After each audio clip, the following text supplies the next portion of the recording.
Also have pencils on my desk. All right, so 43, we're starting here. And in this section, this is on page, what page is this on? Page 3.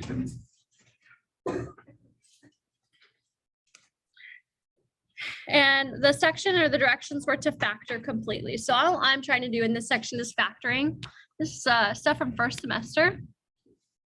And so I'm looking at this. This is a trinomial.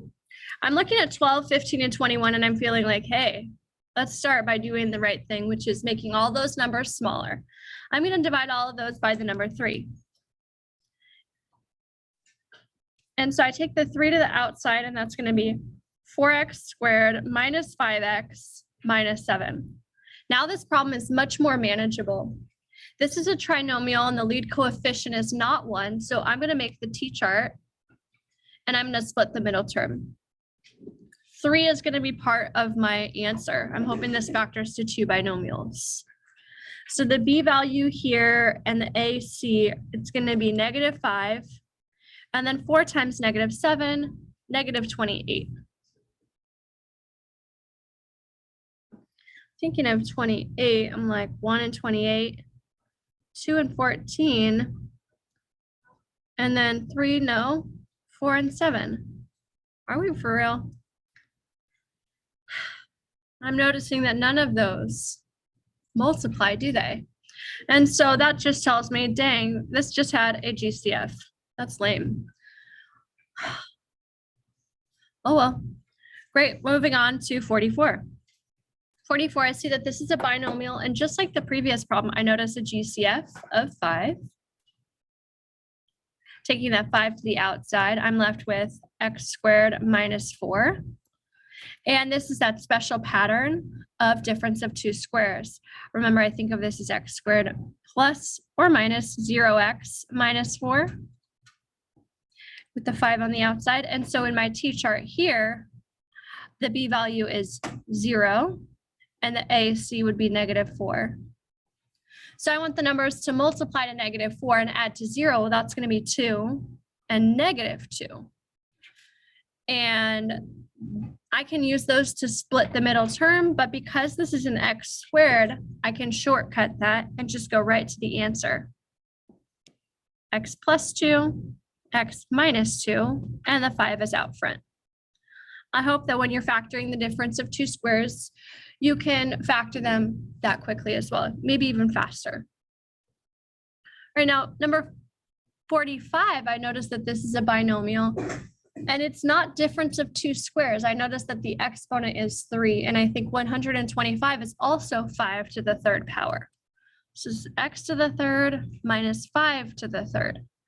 This is that long sum and difference of 2 cubes pattern. This is the difference of 2 cubes. And I have this pattern factorization memorized. So I'm going to take the 3rd root of these values in my mind, and that's going to give me x minus 5. And I match the sign of the original problem. And then to create, it's a binomial and the trinomial, I do x times x to get my first term, which is x to the 2nd. This is that happy face method. Then I do x times 5, which is 5x, and I use the opposite sign. So not -5x, but positive 5x. And then finally, I do -5 times -5, which is positive 25. So we consider that acronym same, opposite, always positive.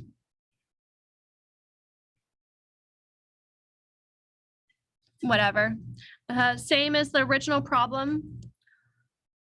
Opposite from the original problem, always positive. All right. Let's take a look at 46. Oh, 46 is totally different. It's a trinomial. I'm looking at this trinomial. Looks like I have to make my t-chart, and I'm going to need to use the long factoring pattern. So I see that b value is -1. And then 2 times -15 would be -30. So I want numbers that are just 1 unit apart that will multiply to 30. That's 5 and 6.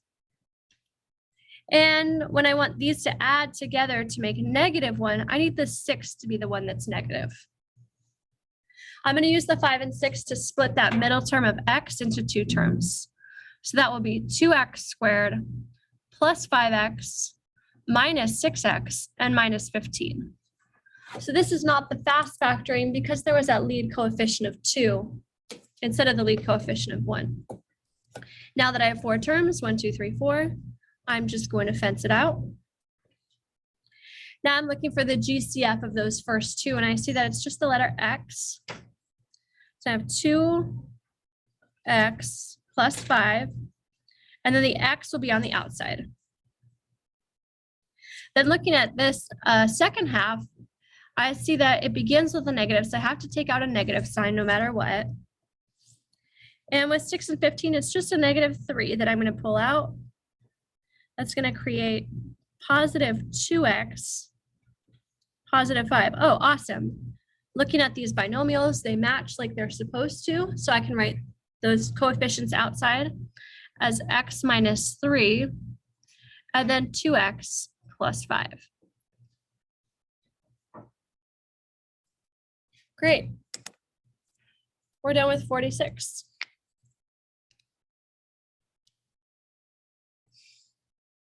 Okay, looking at this next set, it says, write a linear equation in slope-intercept form. That's y equals mx plus b.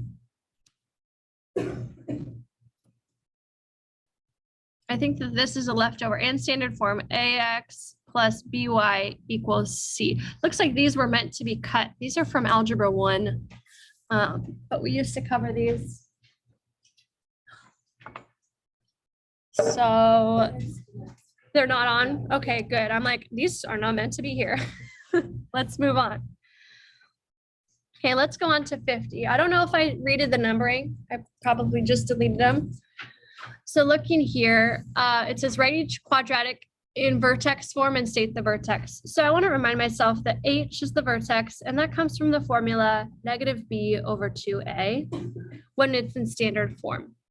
Seeing that both 50 and 52 are in standard form, that's going to be very helpful.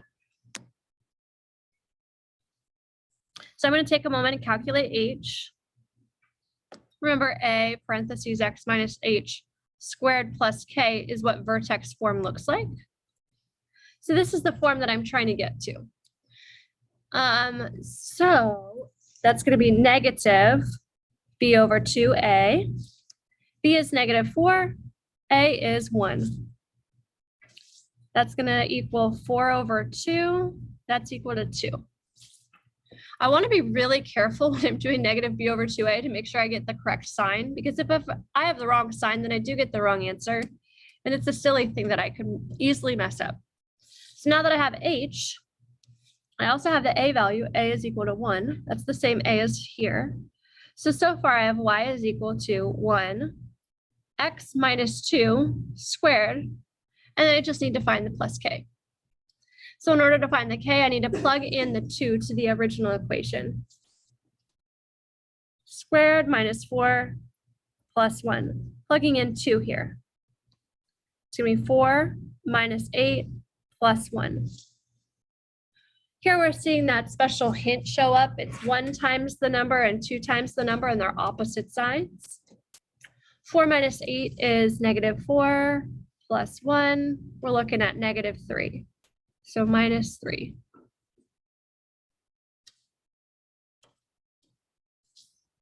Great.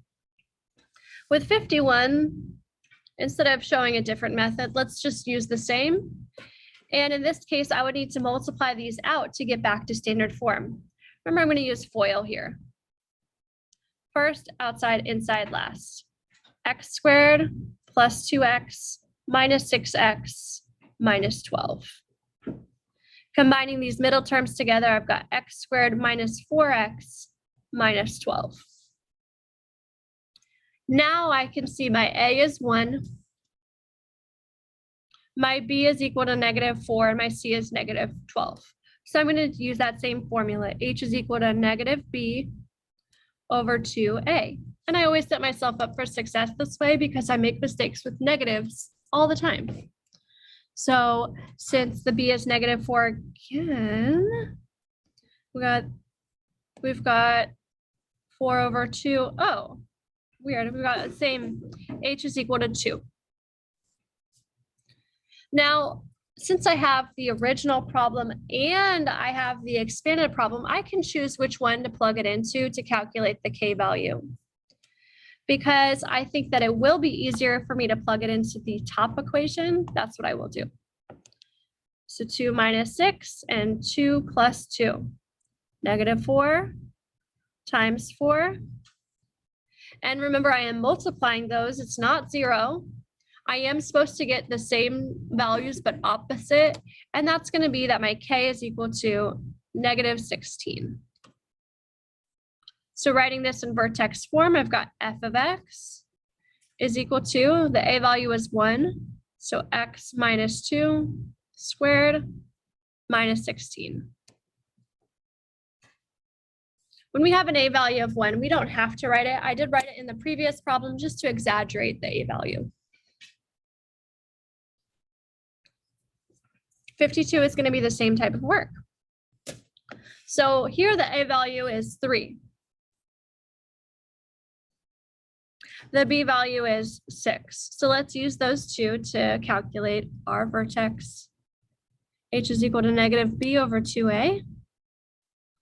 So that's -6 over 2 times 3. -6 divided by 6, -1. I only have one equation that I could plug this into, so I'm going to plug it in here. Let's get the k. It's 3. -1 to the second power plus 6 times -1 plus 10. I'm plugging in the -1 as the x value. When I square -1, it becomes +1, so that's just 3.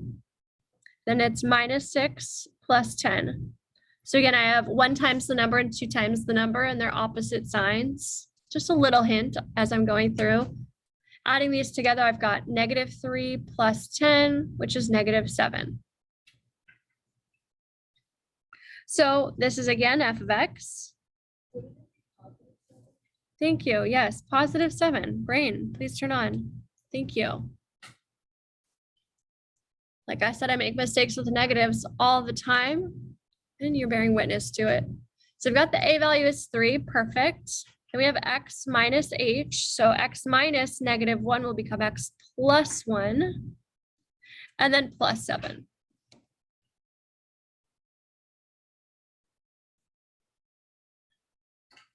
Right on. So now we're going to turn it over to the next page and see what we got over there. Oh, we're graphing.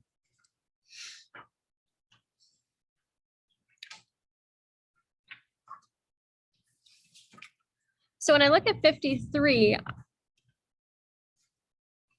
are your graphs cut off like mine? No, they look great. Okay, good. So I'm looking at 53 and I see that there's no operation. I just see that it's x. There's no square root, there's no square power, third power, absolute value, nothing. That means that this is a line. This is in mx plus b form, which hopefully you remember from Algebra 1. So the b value is 5, which is the y-intercept. The slope is up 3 and to the right 4. So I count up 3 from here and over 4 to the right. I'm going to do the same thing going in the opposite direction. So now going down 3 and left 4. And ooh, am I good enough to use a line tool? Probably not. So let's just sketch it out. Arrows go in both directions, and we're pretty good.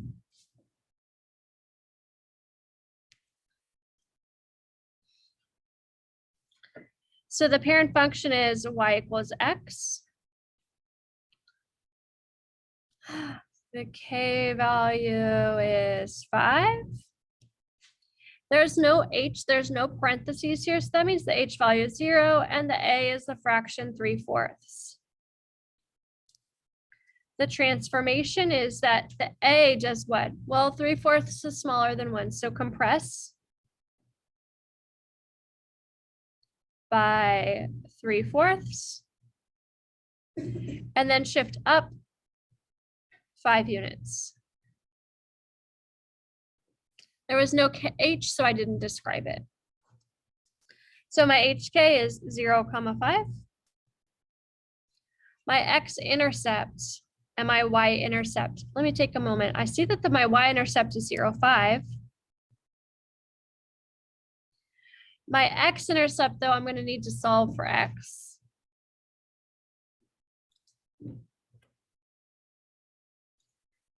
So I'm going to do that over here. I've got 0 is equal to 3/4 x plus 5.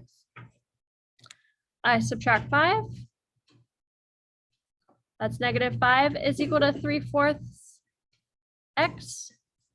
And in order to solve this equation, I need to multiply by the reciprocal of 3/4, which is 4/3. That way the 4 and the 3 cancel, leaving me with x is equal to -5 times 4/3. Changing the -5 to -5/1 is helpful for me at this point. So that's why you see that I've done that. That's going to be -20/3 is equal to x, which is approximately -6 1/3. Looking back at my graph, that looks to be pretty similar to what I was going to graph. So I'm going to leave it as that improper fraction, -20/3, comma 0.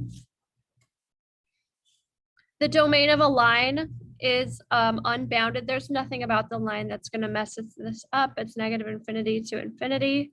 Same at the range. In this case, the slope was positive, so it's increasing along the domain. It's not decreasing. It is 1-to-1. The minimum and maximum are NA. There are no asymptotes on this function.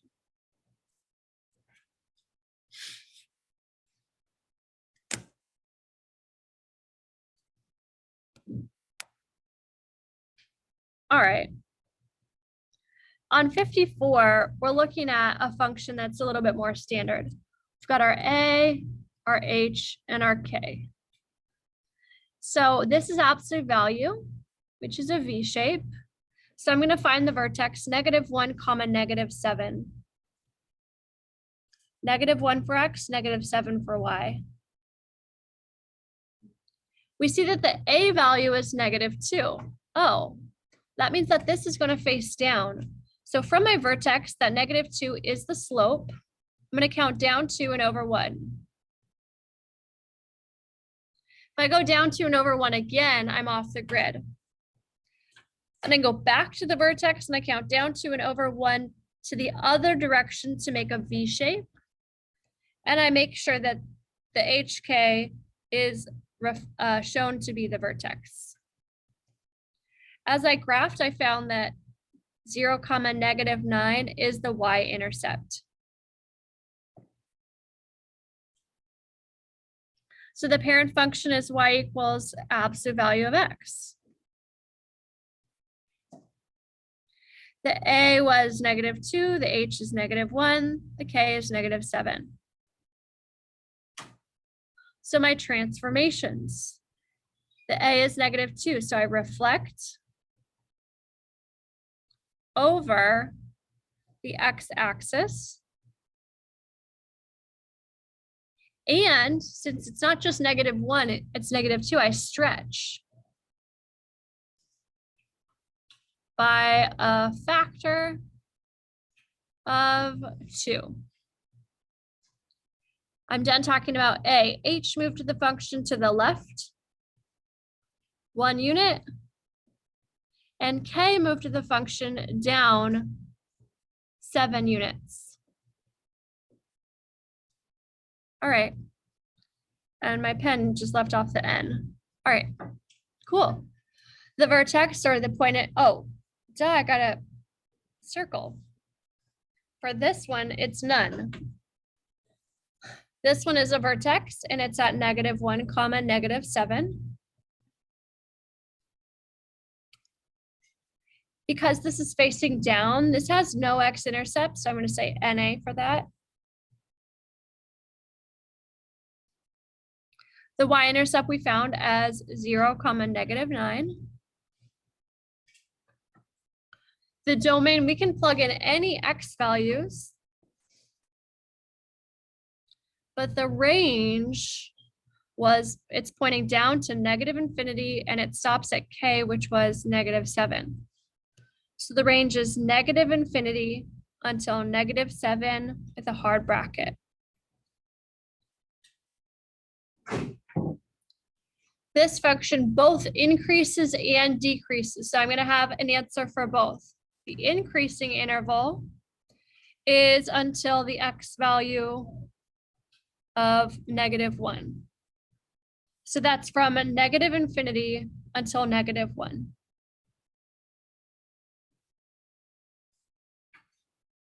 Then from -1 to positive infinity, the function decreases. Is this function one-to-one? No. Does this function have a minimum? Well, I look back at the range. The left value is negative infinity. So for the minimum, we say NA.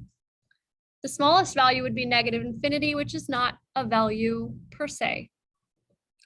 The maximum would be on the right side of the vertex, and that's going to be -7. This function doesn't have asymptotes.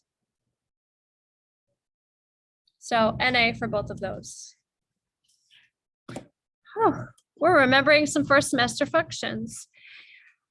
55 and 56 are two different first semester functions. So looking at 55, that's going to be the parent function. I see the operation is square power. So that's a parabola. The parent function is y is equal to x to the second power. So our parent function is always whatever we would get if we stripped away a, h, and k. All right, I see that the a value is 3, the h is -2, the k is -4.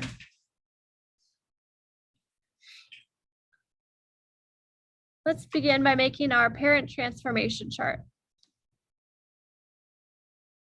Okay, I gotta click over here to draw it. It's not working, hold on. There we go. So I'm gonna have my x and y values. And remember, my y values are coming from the parent function of x squared. So for these, we plug in -2, -1, 0, 1, and 2. And then I square these to get 4, 1, 0, 1, and 4. And then just like we did first semester, every single time we do the x plus h. So this will be x plus h, so -2. And then the y values will be 3y -4. So I have -4, -3, -2, -1, and 0. For the y values, 3 times 4 is 12, -4 is 8. Then 3 minus 4, that's -1. 0 minus 4. And then the same values on the other side.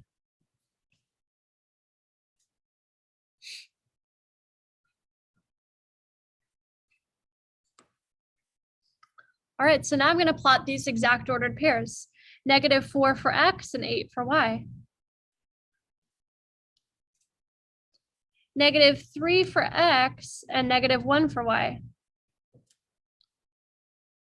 -2 for x and -4 for y.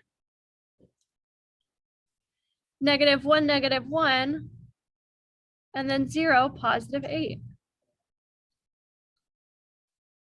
I'm going to try to connect these to make it look like a U-shaped curve. So curving, not V-shape.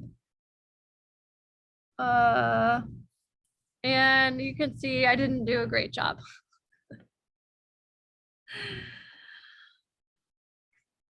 Oh, well.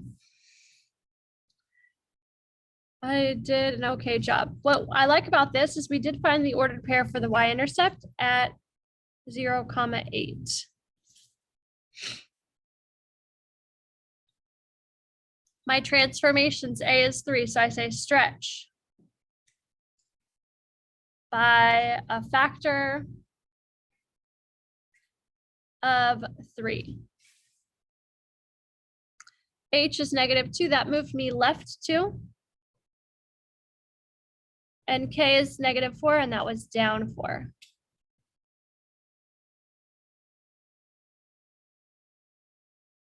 In this case, it's a vertex, and that vertex was at -2, -4. My x-intercepts, we'll come back to that. My domain is -infinity to infinity. The range starts down here at -4 and then goes up to positive infinity. So the range is -4 to positive infinity. And then my increasing and decreasing interval. So let me erase these. This is along the x-axis. I've got -infinity here, positive infinity here.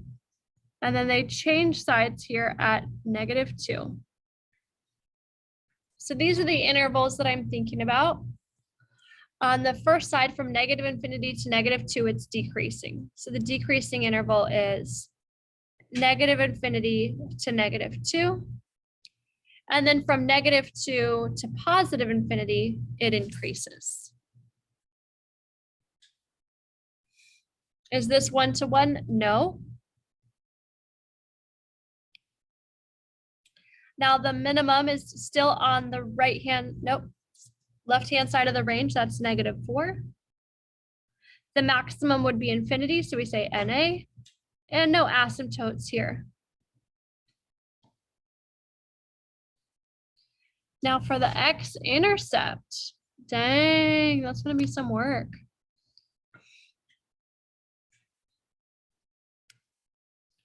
So for my x-intercept, let's go to my thinnest color.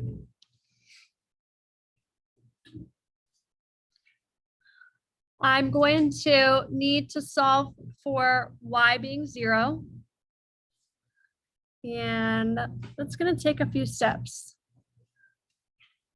See if I have a little bit more space. There we go. Okay, now I've got more space.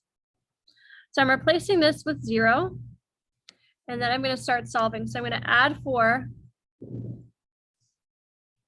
And then I'm going to divide by 3. Remember, I'm trying to isolate x. So I have the fraction 4/3 is equal to x plus 2 to the second power. So far, so good? Yeah. So now I'm going to solve for x. I need to get rid of the exponent of 2, so I take the square root. Because I'm solving for the answers, I always want to put that plus or minus right here. I don't know why it looks so messy. And that gives me that next line of x plus 2, no longer in the square root, is equal to plus or minus the square root of 4/3. So then I'll subtract 2. I have -2 plus or minus the square root of 4/3.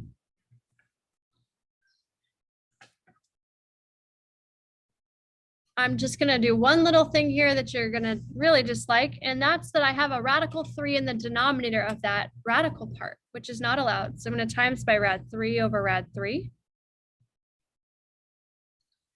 which is going to give me still -2 plus or minus, but now it will be rad, 4, shoot. That's going to come out as a 2. 2 rad 3/3.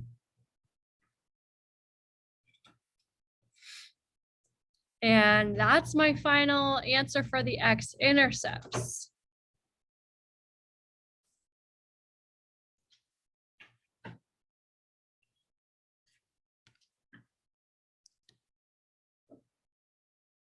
-2 plus or minus 2 rad 3/3, 0. Feels easy now this semester compared to logs. All right, cool. Let's take a look at our next problem, which has a different power. This one does not have a square power. This one has a third power. I don't know where it went. So for third power, we're going to have a different parent t-table. Again, this is first semester. We want to make our full transformation chart just to be really good. So let's do that now.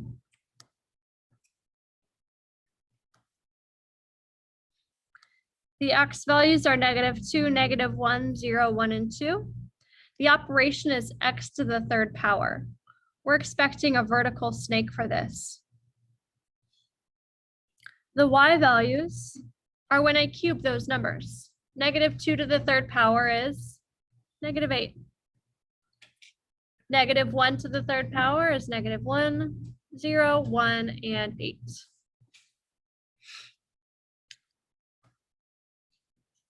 So from here, I'm going to do x plus h, so x minus 4, and then 1/2 y minus 1.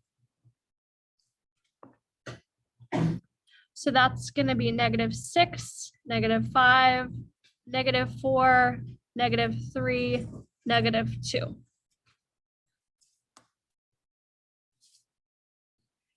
Then half of -8 is -4, minus 1 is -5. Half of -1 is -0.5, so this is going to be -1.5. 0 minus 1, I like that one, -1. And then 0.5 minus 1 is -0.5. And then 4 minus 1 is 3. So these are all my exact x values that I want to plot. -6 for x, -5 for y. -5 for x and -1, and then halfway to 2. -4 and -1. -3 and half of a unit down. And then -2 when I go up 3. Connecting these with a smooth curve. Oops. Well, ideally try to hit your dots. I'll try that one more time.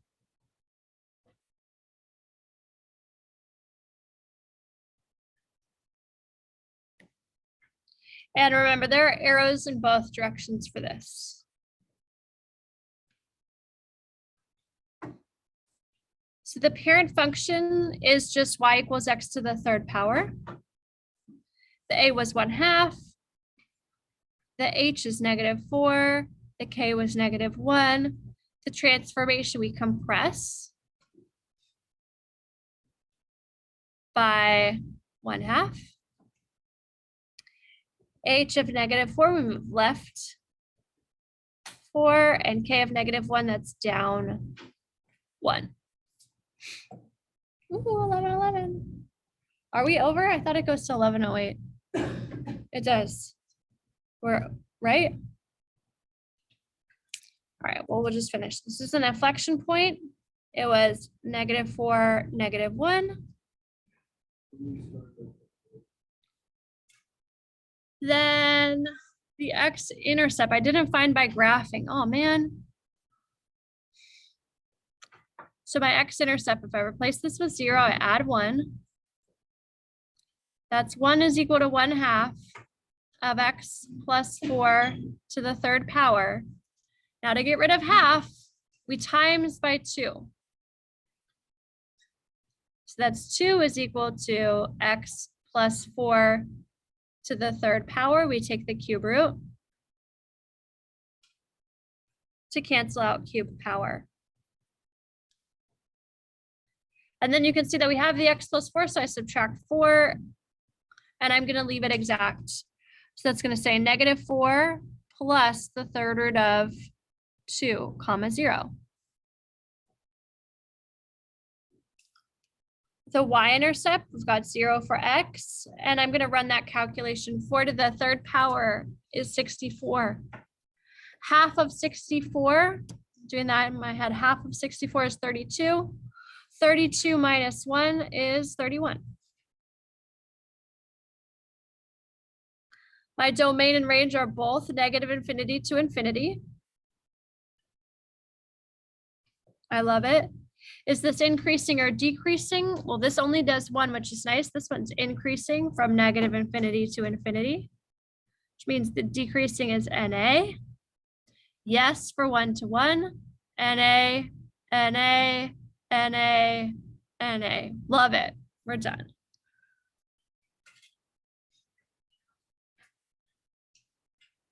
And